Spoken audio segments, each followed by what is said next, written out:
morning everyone, I'm Gerwino Natividad, and now we will discuss about the oral communication.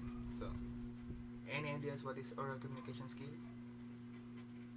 So, oral communication is the process of expressing information or ideas by word or mouth.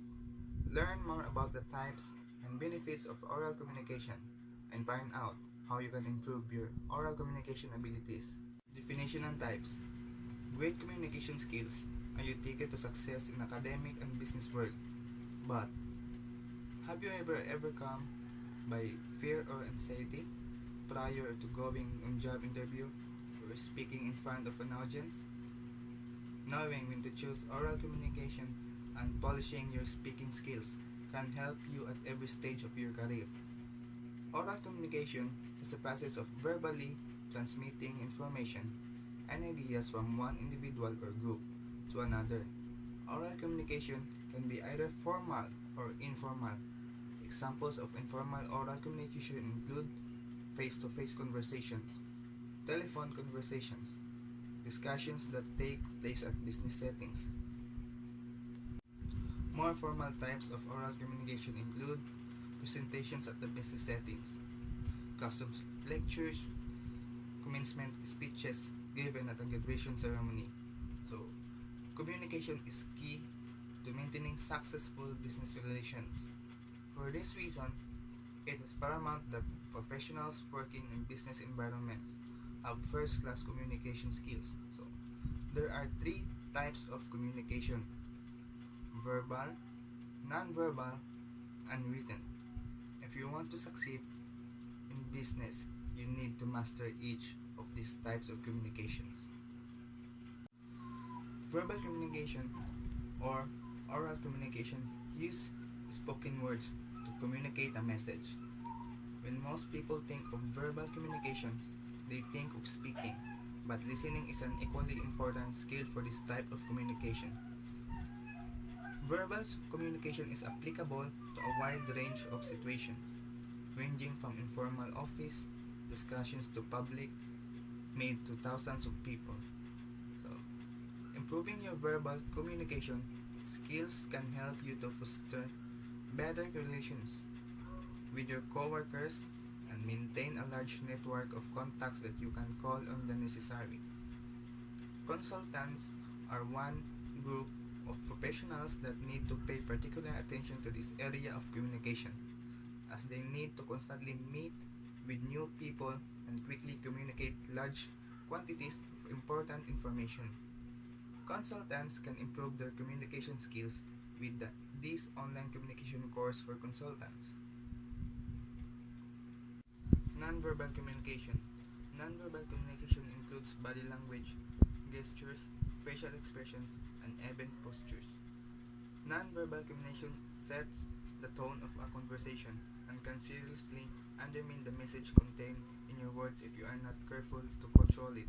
For example, slouching and shrinking back in your chair during a business meeting can you make seem underconfident, which may lead people to doubt the strength of your verbal contributions.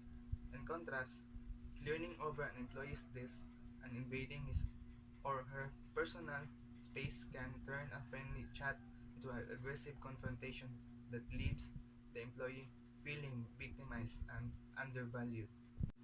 Written communication. Written communication is essential for communicating complicated information, such as statistics or other data, that could not be easily communicated through speech alone. Written communication also allows information to be recorded so that it can be referred to at a later date. When producing a piece of written communication, especially one of that is likely to be referred to over and over again, so you need to plan what you want to say to ensure that all the relevant information is accurately and clearly communicated.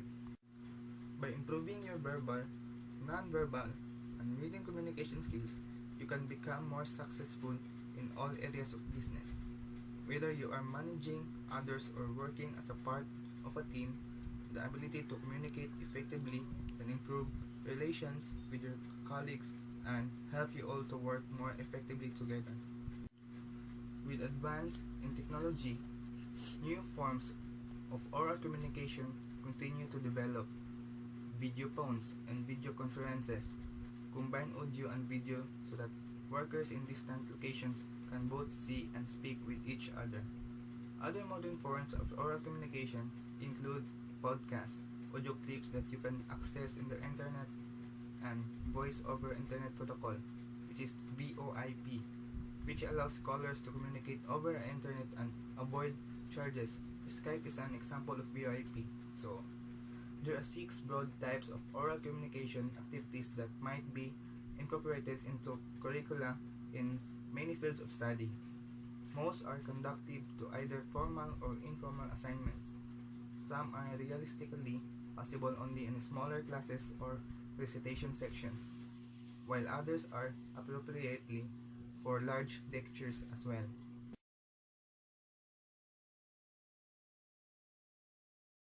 Speaking, student to student or student to teacher, can range from moments punctuating a lecture, where students are asked, discuss, or explain some questions or problem with the person next to them, to formal student conferences with their instructor.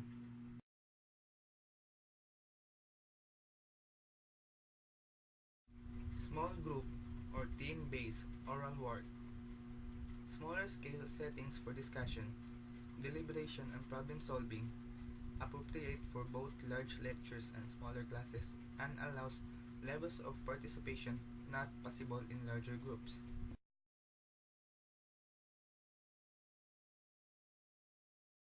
Full class discussions, teacher or student lead, typically less agonistic, argument-based, and competitive than debate and deliberation, but still dialogic in character. Oftentimes has the quality of creating an atmosphere of collective, out loud, thinking about some questions, idea, problems, text, event, or artifact. Like deliberation and debate, a good way to encourage active learning.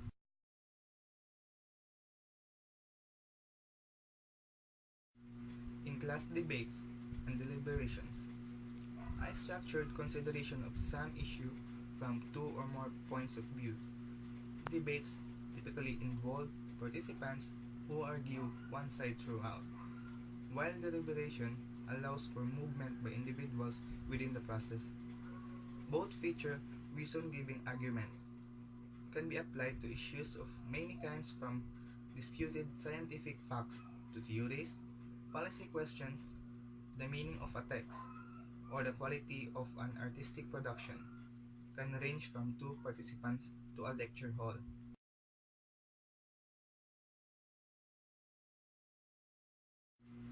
Speeches and presentations. Classically, the stand-up podium speech delivered by an individual from an outline or script also includes group presentations or impromptu speaking. A strong element of monologue, but dialogue can be built in with question and answer or discussions with the audience afterward.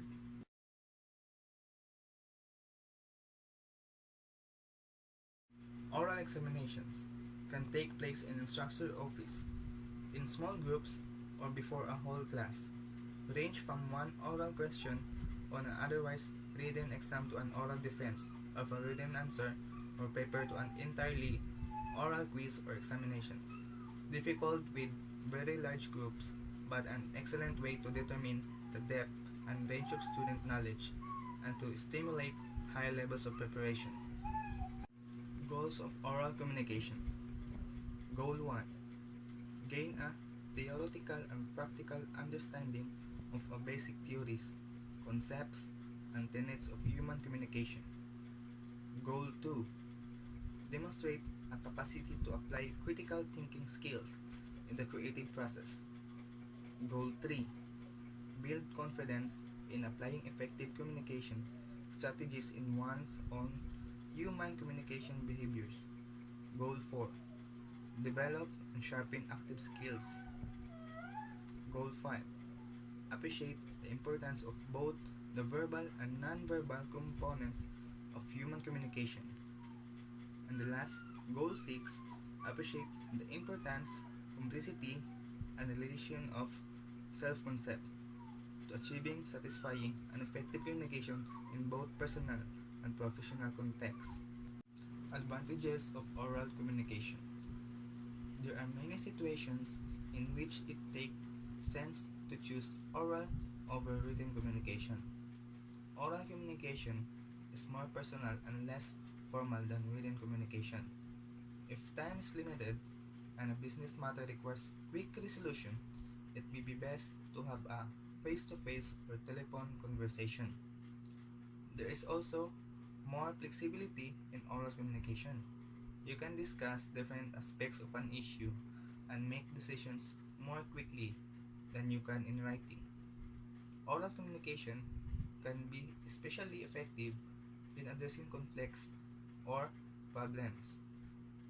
Talking things over is often the best way to settle disagreements or misunderstandings. Finally, oral communication is a great way to promote employee morale and maintain energy and enthusiasm within a term. Disadvantages of oral communication. Despite the many benefits of oral communication, there are times that written communication is more effective. For example, you may want to exchange important information that needs to be documented using written communication. A lot of transactions in the business world require some type of written record, and you will find that even strong verbal skills are not substitute for putting things in writing. Additionally, oral communication tends to be less detailed and more subject to misunderstanding than written communication. It's best to always think carefully about which method of communication best fits your objective. Where can you use the oral communication? Common examples of oral communications includes public speeches, telephone conversations, face-to-face conversations, radio broadcasts, classroom lectures, and business presentations.